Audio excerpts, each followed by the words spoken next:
Hello friends, royal Sikkhu YouTube channel में आपका स्वागत है। जय श्री कृष्णा, राधे राधे। दोस्तों, आज के इस वीडियो में आप जानोगे चैत्र मास कृष्ण पक्षी एकादशी का व्रत कब किया जाएगा, एकादशी तिथि कब आरंभ होकर कब समाप्त होगी और एकादशी व्रत की विधि क्या है। दोस्तों, सभी बातों को आप इस वीडियो में जानोगे।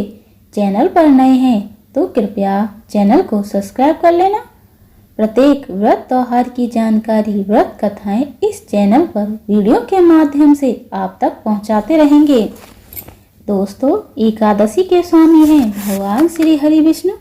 हर एकादशी व्रत में भगवान विष्णु के साथ ही माँ लक्ष्मी जी की पूजा करनी चाहिए। एकादशी का उपवास रखने से भक्तों के अगले पिछले सभी जन्मों के पापों का नाश हो जाता है और अंत में वैकुंठ धाम की प्राप्ति होती है। बंधुओं, भगवान श्री हरि की प्रसन्नता के लिए एकादशी व्रत सर्वोत्तम माना जाता है। एकादशी व्रत के भक्तों को इस लोक के सुखों की प्राप्ति होती है, अतः वैकुंठ लोक यानी विष्णु लोक की प्राप्ति होती है। भगवान श्री हरि विष्णु की कृपा से, एकादशी महारानी की कृपा से चैत्र मास से कृष्ण पक्ष की जो एकादशी पड़ती है उनका नाम है कामदा एकादशी। इस एकादशी का व्रत करने से सभी पापों का नाश होता है। ऐसी महिमा है कामदा एकादशी व्रत की। इस बार 2023 में चैत्र कामदा एकादशी का व्रत जो है 2023 में 1 अप्रैल 2023 दिन शनिवार को किया जाएगा। हालांकि एकादशी आरंभ होगी 1 अप्रैल 2023 को प्रातः 1:58 पर शुरू होगी और अगले दिन 2 अप्रैल 2023 को सुबह 4:19 पर समाप्त होगी। हालांकि 2023 शनिवार को व्रत करना शुभ होगा। तो आइए दोस्तों, जानते हैं कामदा एकादशी की व्रत कथा। धर्मराज युधिष्ठिर बोले, हे भगवान, आप कृपा करके चैत्र मास के शुक्ल पक्ष की एकादशी का वर्णन कीजिए। श्री कृष्ण भगवान बोले, हे राजन, आप एक पुरानी कथा सुनिए जिसको वशिष्ठ जी ने राजा दिलीप से कहा था। राजा दिलीप ने पूछा कि गुरुदेव, चैत्र मास के शुक्ल पक्ष की एकादशी का क्या नाम है, उसमें किस देवता की पूजा होती है तथा उसकी विधि क्या है, सो आप कृपया करके पूर्वक कहिए। महर्षि वशिष्ठ जी बोले, हे राजन, चैत्र मास के शुक्ल पक्ष की एकादशी का नाम कामदा है। यह पापों को नष्ट कर देती है और इच्छालुओं को पुत्र देती है। इसके व्रत से कोई योनियां छूट जाती हैं और अंत में स्वर्ग की प्राप्ति होती है। अब मैं इसका महात्म कहता हूँ, सो ध्यानपूर्वक सुनो। प्राचीन काल में एक भोगीपुर नामक नगर में पुंडरीक नाम का एक राजा राज्य करता था। वहाँ अनेकों अप्सराएं, गंधर्व, किन्नर आदि वास करते थे। उसी जगह ललिता और ललित नाम की स्त्री पुरुष अत्यंत वैभवशाली घर में निवास करते हुए विहार किया करते थे।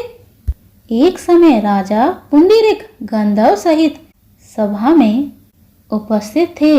उस जगह ललित गंधर्व भी उनके साथ गाना गा रहे थे और उसकी प्रतिमा ललिता पर उस जगह नहीं थी, जिससे वह उसकी याद करने के कारण अशुद्ध गाना गाने लगा। नागराज कटोत्कच ने राजा पुंडरीक से इसकी शिकायत की। इस पर राजा पुंडरीक ने उसको श्राप दे दिया कि अरे दुष्ट, तू मेरे सामने गाता हो भी अपनी स्त्री का स्मरण कर रहा है, जिससे तू कच्चे मांस और मनुष्य को खाने वाला राक्षस होगा। राजा पुंडरीक के श्राप से वह ललित गंधर्व उसी समय विकराल राक्षस हो गया और उसका 8 योजन का शरीर हो गया। राक्षस हो जाने पर उसको महान दुख मिलने लगा और वह अपने कर्म का फल भोगने लगा।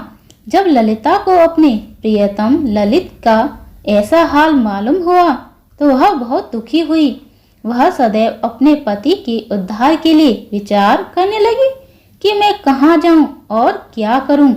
एक दिन वह अपने पति के पीछे घूमते घूमते विंध्याचल पर्वत पर चली गई। उसने उस जगह श्रृंगी ऋषि का आश्रम देखा।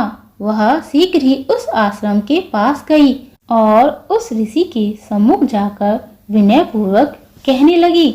उसे देखकर ऋषि बोले, हे शुभंगी, तुम कौन हो और यहाँ किस लिए आई हो? ललिता बोली, हे मुनि, मैं वीरधन्वा नामक गंधर्व की कन्या ललिता हूँ। मेरा पति राजा पुंडरक के श्राप से एक भयानक राक्षस हो गया है। उससे मुझको महान दुख हो रहा है। आप उसे राक्षस की योनि से छूटने का कोई श्रेष्ठ उपाय बतलाइए।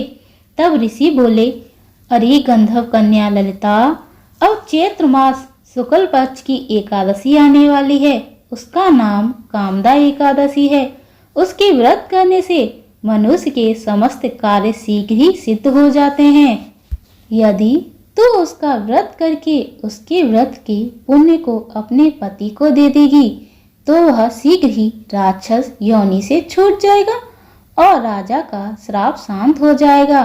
मुनि के ऐसे वचनों को सुनकर ललिता ने आनंद पूर्वक उसका व्रत किया और द्वादशी के दिन ब्राह्मणों के सामने अपने व्रत का फल अपने पति को दे दिया और भगवान से प्रार्थना करने लगी, हे प्रभु, मैंने जो यह व्रत किया है उसका फल मेरे पतिदेव को मिले, जिससे उनकी राक्षस योनि शीघ्र ही छूट जाए। एकादशी का फल देते ही उसका पति राक्षस योनि से छूट गया और अपने पुराने स्वरूप को प्राप्त हुआ। वह अनेक सुंदर वस्त्रों तथा आभूषणों से अलंकृत होकर पहले की भांति ललिता के साथ रहने लगा। कामदा एकादशी के प्रभाव से वह पहले की भांति अब अधिक सुंदर हो गए और पुष्पक विमान में बैठकर स्वर्गलोक को चले गए। हे राजन, इस व्रत को विधि पूर्वक करने से समस्त पाप नष्ट हो जाते हैं। इसके व्रत से मनुष्य ब्रह्म इत्यादि के पाप और राक्षस आदि की योनि से छूट जाते हैं।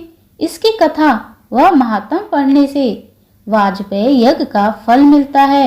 ओम हरि वासुदेवाय नमः। दोस्तों, श्रद्धा पूर्वक बोलिए एकादशी महारानी की जय। राधे राधे। दोस्तों, अगर आपको यह वीडियो पसंद आई तो मेरे चैनल को सब्सक्राइब करना। Thank you.